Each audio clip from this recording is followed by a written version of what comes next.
Good morning students. आज हम लोग VVI ऑब्जेक्टिव क्वेश्चंस का पार्ट 3 करने वाले हैं। हमने इससे पहले 2 वीडियो बना चुके हैं और ये 3rd वीडियो है।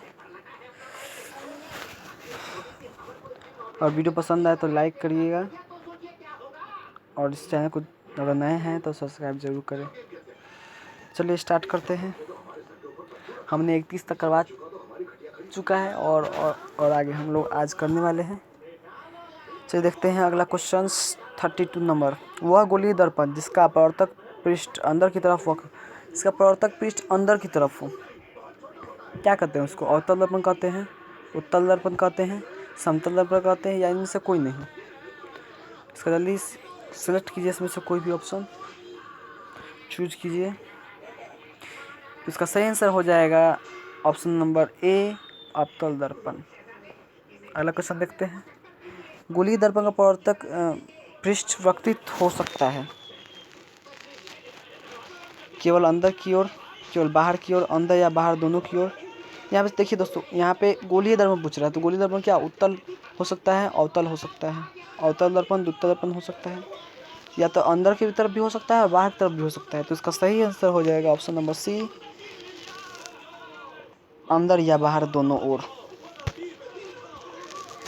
अगला क्वेश्चन देखिए। मुख्य अक्ष दर्पण के ध्रुव पर क्या होती है? अभिलंब होती है, 45 डिग्री के कोण पर झुका होता है, या फिर 180 डिग्री कोण पर झुका होता है, या फिर 135 डिग्री का कोण पर झुका होता है। इसका जवाब आप लोग हमें कमेंट में दीजिए। चलिए अगला क्वेश्चन इसमें से देखते हैं। पानी में डाली हुई छड़ टेढ़ी दिखती है। तो मैंने आपको पार्ट 2 में बताया था कि पानी में डाली गई छड़ टेढ़ी क्यों दिखती है। तो दिखती है दोस्तों अपवर्तन के कारण। अपवर्तन के कारण विरल माध्यम से सघन माध्यम में जाने पर अभिलंब की ओर झुक जाती है, जिसके कारण हम लोगों को टेढ़ी दिखती है। इसका ऑप्शन नंबर ए हो जाएगा करेक्ट आंसर। अपवर्तन के कारण होता है ये सब घटना। विरल माध्यम में प्रकाश की चाल सघन माध्यम की अपेक्षा कैसी होती है? विरल माध्यम में प्रकाश की चाल कैसी होती है? कम होती है, अधिक होती है, बराबर होती है, या फिर इनमें से कोई नहीं? देखिए दोस्तों, सघन माध्यम में प्रकाश की चाल जो होती है वो कम होती है, और विरल माध्यम में प्रकाश की चाल जो होती है वो बहुत अधिक होती है। तो करेक्ट आंसर हो जाएगा ऑप्शन नंबर बी, अधिक होती है। अगला क्वेश्चन है। ऐसे दर्पण जिनका अपवर्तक पृष्ठ गोलीय हो वे क्या कहलाते हैं? जिनका अपवर्तक पृष्ठ गोलीय होता है उसे हम लोग क्या कहते हैं? गोलीय दर्पण कहते हैं, समतल दर्पण कहते हैं, दोनों कहते हैं, या कोई नहीं कहते हैं? देखिए, गोलीय दर्पण किसको कहते हैं? जिसका दोनों अपवर्तक पृष्ठ गोलीय हो। तो क्वेश्चन भी हमारा यही है। इसका करेक्ट आंसर हो जाएगा ऑप्शन नंबर ए। और जो समतल दर्पण उसे कहते हैं जिसका अपवर्तक सतह समतल हो। ठीक ना? तो चलते हैं आगे अगला क्वेश्चन की तरफ। निम्न में से किस ठोस माध्यम का निरपेक्ष अपवर्तनांक अधिक होता है? तो सबसे ज़्यादा अपवर्तनांक किसका होता है?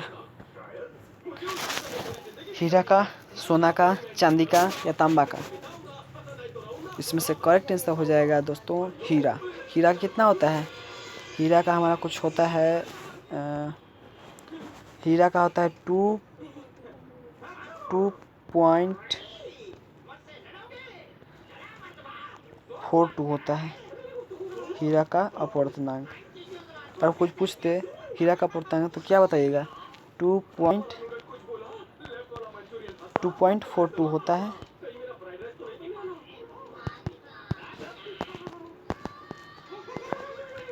तो इसका सही आंसर हो जाएगा हीरा, जो सबसे ज़्यादा होता है इसका।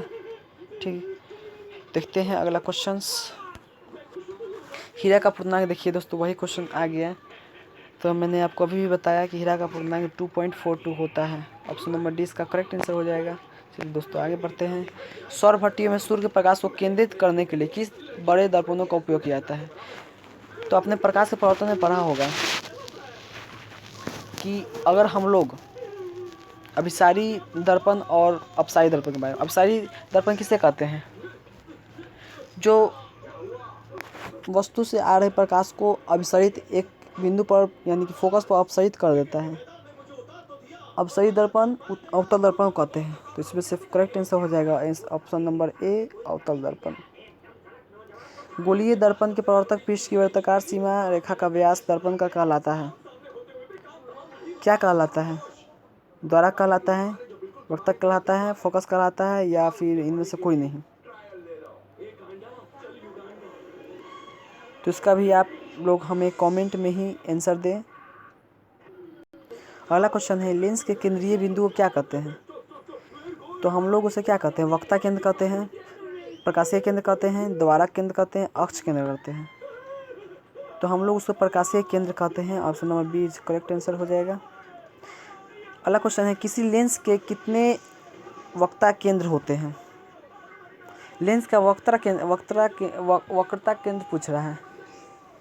दर्पण का 1 होता है जबकि लेंस का 2 होता है। तो इसका करेक्ट आंसर हो जाएगा ऑप्शन नंबर ए, 2। अगला क्वेश्चन है, प्रत्येक लेंस के 2 वक्ता केंद्र होते हैं। जो हम लोग जानते हैं क्यों होता है? लेंस की एक सतह वक्र तथा दूसरी सतह समतल होती है। लेंस की 2 वक्र सतहें होती है। लेंस की दो सतहें समतल होती हैं।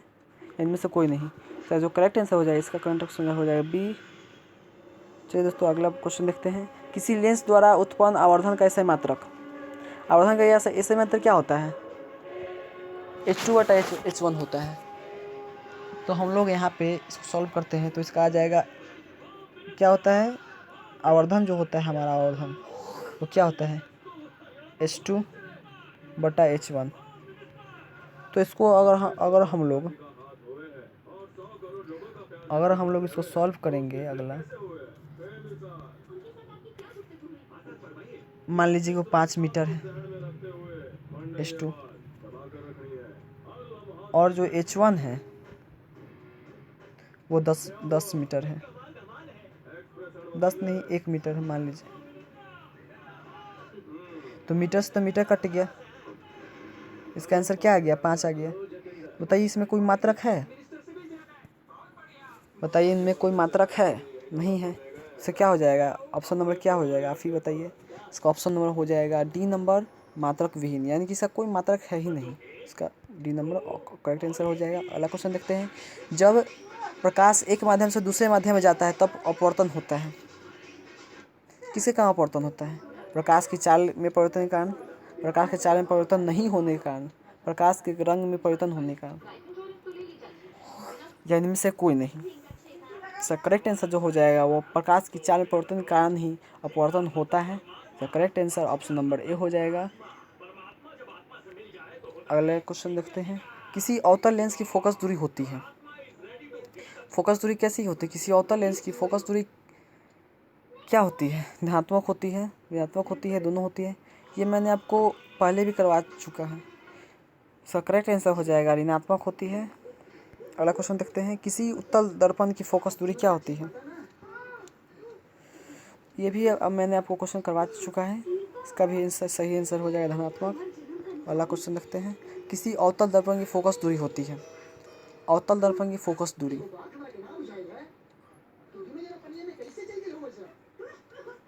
ये तो अभी मैंने जस्ट किया है हम लोगों ने। इसका भी ऋणात्मक होगा आंसर। जो लेंस बीच में अंदर की ओर धंसा होता है, अंदर की ओर गुफा की तरह हो, कॉनकेव लेंस यानी कि अवतल लेंस होता है। या अभिसारी लेंस भी कहते हैं। देखिए यहाँ पे ध्यान से, यहाँ पे अभिसारी लेंस भी है और अवतल लेंस भी है, दोनों एक ही होता है। तो यहाँ पे इसका करेक्ट आंसर हो जाएगा दोनों होगा। यहाँ पे गलत दिखा रहा है दोस्तों, लेकिन इसका करेक्ट आंसर दोनों ही होगा। अगला क्वेश्चन देखते हैं। जो पीछे वाला क्वेश्चन थोड़ा गड़बड़ था, सेट करने में कुछ गड़बड़ आ गया होगा। जो लेंस बीच में उभरा हुआ हो वह लेंस क्या कहलाता है? उभरा हुआ होना चाहिए तो वो होगा उत्तल लेंस।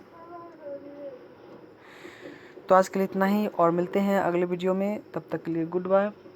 इसी तरह हमारे वीडियो को देखते रहिए, समझते रहिए, पढ़ते रहिए, बढ़ते रहिए, और इस चैनल को लाइक, सब्सक्राइब, शेयर कीजिए, जिससे आपको दोस्त भी इन्हें देखें और इसको समझ सकें, ताकि वो भी अपने एग्ज़ाम में अच्छे से अच्छे मार्क्स अचीव कर सकें। Thank you, thanks for watching.